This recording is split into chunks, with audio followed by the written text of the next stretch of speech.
தமிழொலி நேயர்களுக்கு வணக்கம். இன்று இரவு நேர பிரதான செய்திகள். முதலில் தலைப்புச் செய்திகள். பாடசாலைகளின் மீளாரம்பம் குறித்து கல்வி அமைச்சு வெளியிட்டுள்ள அறிவிப்பு. நடப்பாண்டில் நீரில் மூழ்கி 257 பேர் மரணம். கல்வி அமைச்சில் இருந்து 100க்கும் மேற்பட்ட வாகனங்கள் மாயம். கட்டுநாயக்க விமான நிலையத்தில் நள்ளிரவில் ஏற்பட்ட பரபரப்பு. நெருக்கடியில் சிக்கிய பயணிகள். கொடூரமாக தாக்கப்பட்டு நபர் ஒருவர் கொலை. நடுவீதியில் முறிந்து விழுந்த பாரிய மரம், 2 படுகாயம். தலபத் கந்த வனப்பகுதியில் தீ விபத்து. ஈரமான நெல் கொள்முதல் நிறுத்தம், வெளியாகியுள்ள அறிவிப்பு. உணவகத்துக்கு சென்ற தம்பதியினருக்கு நடத்தப்பட்ட கொடூரம். முன்னாள் எம்பிக்களின் ஓய்வூதிய ரத்து தீர்மானம் குறித்து கருஜி சூரிய விடுத்துள்ள கோரிக்கை. தொடர்வன விரிவான செய்திகள். பாடசாலைகளின் 3ஆம் தவணை கல்வி நடவடிக்கைகள் நாளை முதல் ஆரம்பமாக உள்ளதாக கல்வி அமைச்சு அறிவித்துள்ளது. அரசு பாடசாலைகள் மற்றும் அரசு அனுமதி பெற்ற தனியார் பாடசாலைகளில் தமிழ் மற்றும் சிங்கள மொழி மூல பாடசாலைகளுக்கான 3ஆம் தவணை கல்வி நடவடிக்கைகளே நாளை ஆரம்பமாக உள்ளது. இந்நிலையில் முஸ்லிம் பாடசாலைகளுக்கான 3ஆம் தவணை கல்வி நடவடிக்கைகள் எதிர்வரும் 25ஆம் தேதி திங்கட்கிழமை ஆரம்பிக்கப்படும் என அறிவிக்கப்பட்டுள்ளது.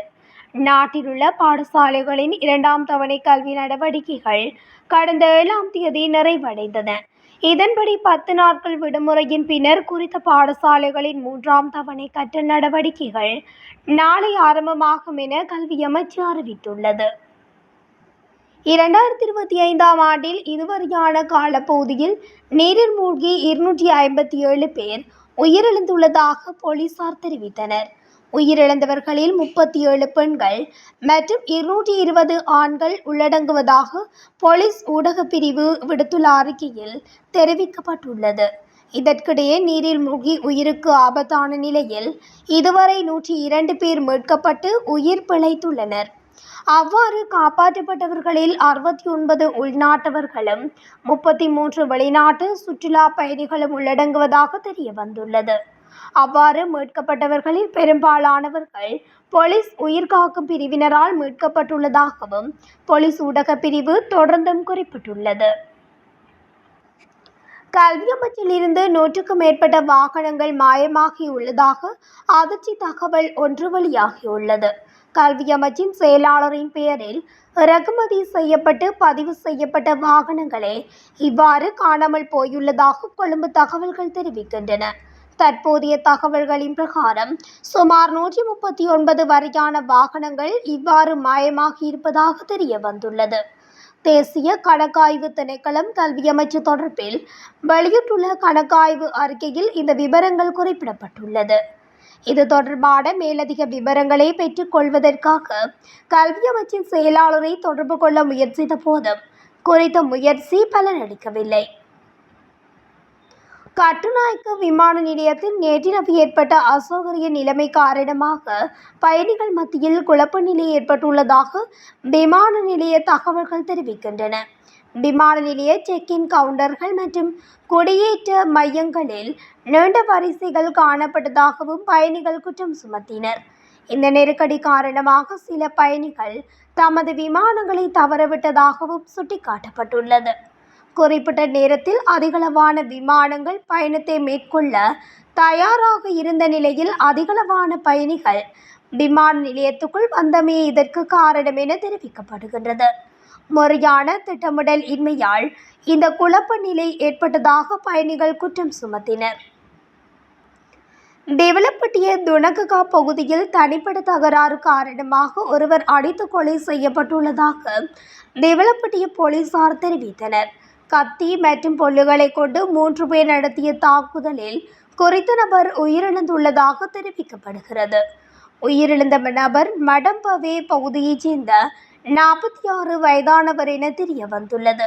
தாக்குதலில் பலத்த காயமடைந்த குறித்த நபர் திவளப்பட்டிய வைத்தியசாலையில் அனுமதிக்கப்பட்டு பின்னர் கம்பகா மாவட்ட வைத்தியசாலைக்கு மாற்றப்பட்ட நிலையில் அங்கு உயிரிழந்துள்ளார்.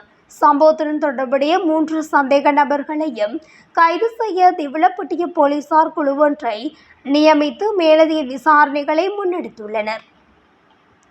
தனமல்வில மாத்தறை பிரதான வீதியில் ரணவரணாவ பகுதியில் பாரிய மரம் ஒன்று முறிந்து விழுந்துள்ளது. இதன்போது வீதியில் பயணித்துக் கொண்டிருந்த உந்தூர்லி பேருந்து மற்றும் சிற்றூர்ந்து என்பன விபத்தில் சிக்குண்டுள்ளதாக தெரிவிக்கப்படுகிறது.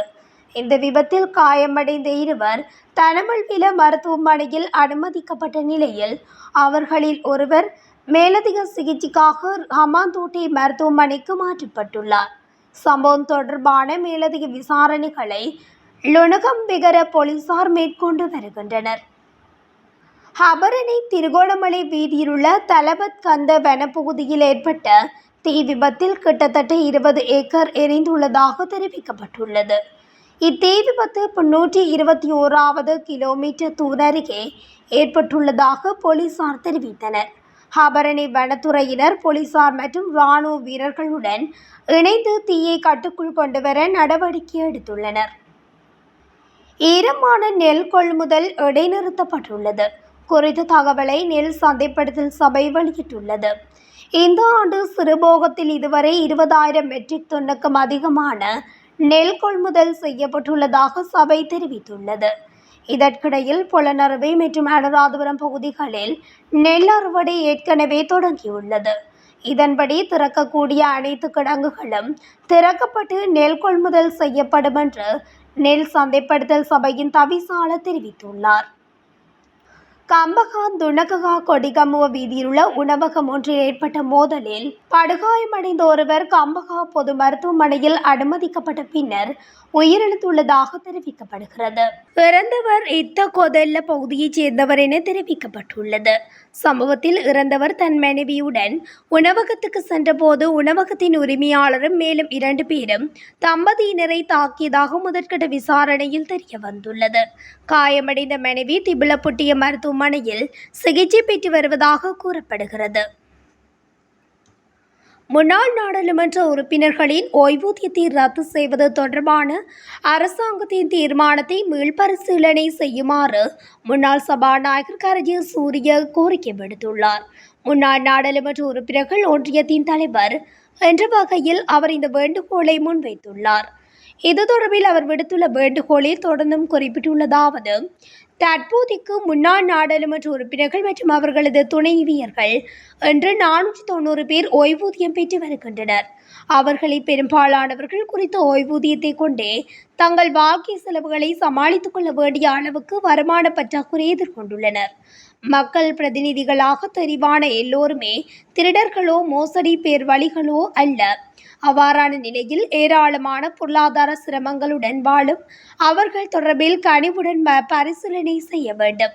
இந்தியா, அமெரிக்கா, இங்கிலாந்து, ஐரோப்பிய நாடுகள் என்பவற்றில் முன்னாள் நாடாளுமன்ற உறுப்பினர்களுக்கு ஓய்வூதியம் வழங்கப்பட்டு வருகின்றது.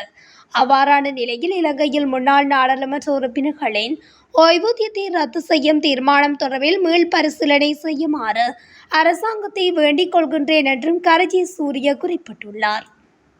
இத்துடன் தமிழொலியின் இன்று இரவு நேர பிரதான செய்திகள் நிறைவடைகின்றன. தொடர்ச்சியாக செய்திகளை அறிந்து கொள்ள தமிழொலி ஊடகத்துடன் இணைந்திருங்கள். நன்றி, வணக்கம்.